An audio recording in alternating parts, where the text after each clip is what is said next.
vendría. Te estuve esperando. Los muros de este mundo se agrietan y solo tú puedes cruzar los caminos. Entonces no estoy loco, ni...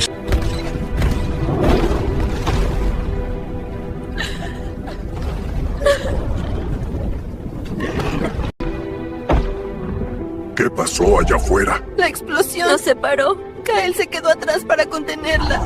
No sobreviví. No llegué a tiempo.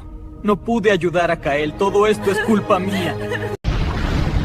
No es culpa tuya, mi amigo. Debí llegar para haberlos ayudado, pero... Que hayan perdido a su amigo. Pero necesitaré ayuda de ustedes para salvar a todos los universos, debido a que se aproxima un peligro extremo.